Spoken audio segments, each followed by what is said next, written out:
Every year, the same cycle repeats itself. A new phone is released, a new laptop hits the market, a new gadget promises to be faster, smarter, and more powerful than ever before, and almost automatically people start thinking, maybe it's time to upgrade. But here's the reality most people don't stop to consider. Your next upgrade might not actually be worth it, not because the new device is bad, but because the entire idea of upgrading has quietly changed, and most people haven't fully caught on yet. For a long time, upgrading made perfect sense.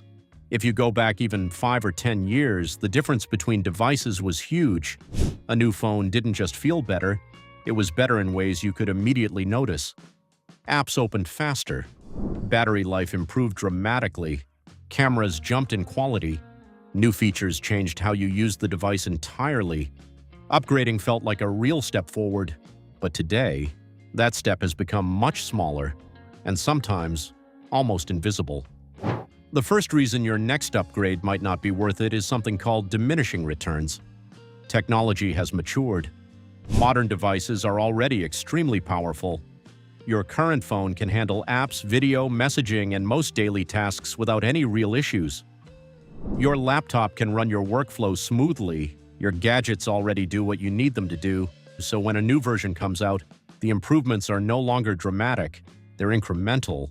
A slightly faster processor, a slightly better battery, a slightly improved camera. These are real improvements, but they don't always change your daily experience. And if your daily experience doesn't change, then the value of upgrading becomes questionable. Another major reason is how long devices now last. Hardware today is simply better. Devices are built to last longer, perform more consistently, and handle wear and tear better than before. At the same time, software support has improved. Updates continue for years. Security patches extend the life of devices. Features are added over time.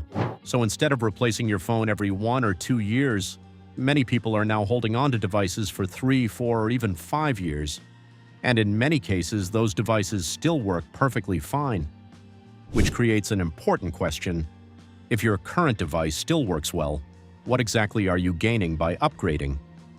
This is where perception starts to play a big role because companies are extremely good at making new products feel essential. Every launch highlights what's new, every feature is presented as something you're missing out on, and over time that creates a subtle pressure. Your current device starts to feel old, not because it stopped working, but because something newer exists. This is known as perceived obsolescence. Your device hasn't failed, but it no longer feels good enough.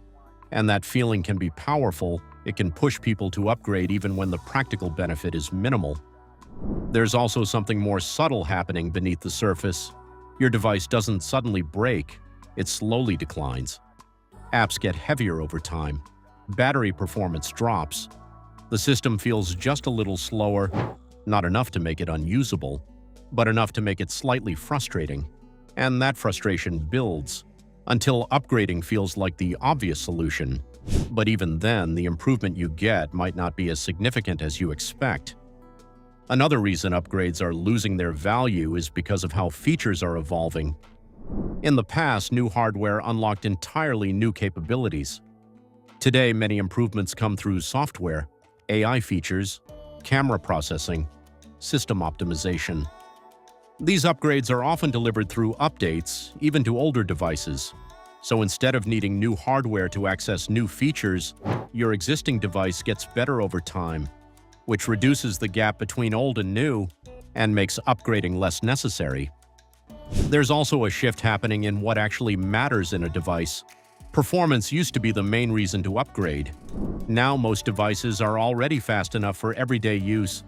Cameras used to be a major selling point. Now even mid-range devices take excellent photos, so companies are shifting their focus to things like AI, ecosystem integration, and services. But here's the catch. Those benefits don't always require new hardware. They come from being part of a system. Your phone working with your watch, your laptop syncing with your cloud services, your apps connecting across devices. So upgrading one device doesn't always unlock a dramatically better experience, because the value is in the ecosystem, not just the hardware. Cost is another major factor. Devices today are more expensive than ever. Flagship phones, high-end laptops, premium gadgets, they all come with higher price tags. So the question becomes more important: is the upgrade worth the cost? Not just is it better, but is it better enough? And in many cases, the answer is no, especially if your current device still meets your needs. There's also something people don't always consider. Most users don't fully utilize their devices. Think about how you actually use your phone: messaging, browsing, watching content, social media, basic tasks. Modern devices, even older ones, handle these without any issues. So upgrading to a more powerful device doesn't necessarily change your experience, because you weren't limited in the first place. The bottleneck isn't the device, and it's the use case. Another interesting shift is happening inside the tech industry itself.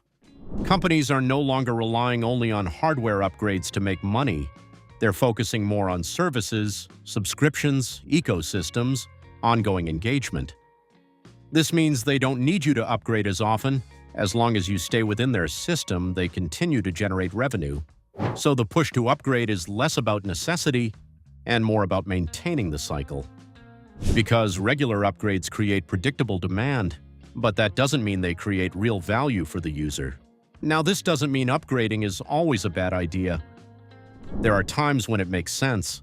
If your device is slowing you down, causing frustration, or limiting what you can do, upgrading can improve your experience significantly. If you need specific features for work or productivity, the upgrade can be justified. If there's a major leap in capability, it can change how you use your device. But those situations are becoming less common, because most upgrades today are not transformative, they're refinements. And that's the real shift. We've moved from an era of rapid, visible progress to an era of incremental improvement, where each new version is better, but not dramatically different. So before you upgrade, it's worth pausing for a moment, not to look at what's new, but to ask a more important question: what will actually change for me? Will your daily experience improve in a meaningful way? Will you do something you couldn't do before? Will it save time, reduce frustration, or add real value? Or will it simply feel new for a few weeks before becoming normal again? Because if the answer is not much, then your next upgrade might not be worth it. And in today's market, that's becoming more true than ever. Not because technology has stopped improving, but because it has improved so much already that most people are no longer waiting for better devices, they're already holding one.